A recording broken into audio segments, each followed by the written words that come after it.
Hello everyone, চলো আজকে তোমাদের সাথে একটা ভিডিও শেয়ার করি। দিনটা ছিল 3 এপ্রিল অর্থাৎ রবিবার। মা, মামা আর মাসিকে নিয়ে আমি বেরিয়ে পড়েছিলাম টাউনশিপে কেন গেছিলাম বলো তো? এই যে দেখো, এখানে কিন্তু একটা এক্সিবিশন বসেছে, যেটা মাত্র 3 দিনের জন্য বসেছে।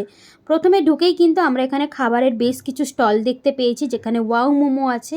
আর ওয়াও মোমোটা তো খেতে দারুণ, সেটা তোমরা সবাই জানো। তারপরে আমরা আগে চলে গেলাম এক্সিবিশনের দোকানগুলো ঘুরে দেখতে। তো এখানে প্রায় 50টার মতো স্টল বসেছিল।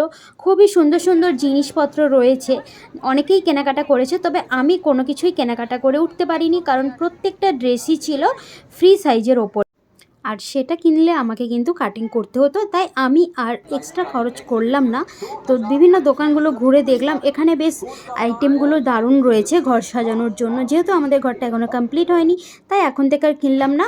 তারপরে ঘুরে ঘুরে বেশ অনেকটাই খিদে পাচ্ছিল, কিন্তু দেখো তারই মধ্যে নেমে গেল বৃষ্টিটা থামতে আমরা চলে এলাম বাইরের স্টল থেকে নিলাম এই যে দেখো হট কফি।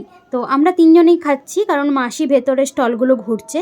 তো এখানে হট কফিটা নিলাম, আর এই বৃষ্টির মধ্যে বসে হট কফি কিনতে কিন্তু দারুণ লাগছে। তার কফি খাওয়া কমপ্লিট হতেই মাসিকে নিয়ে বেরিয়ে পড়লাম বাড়ি যাওয়ার উদ্দেশ্যে। আজকের মতো টাটা, দেখা হবে আরও একটি ভিডিওতে। সবাই ভালো থেকো।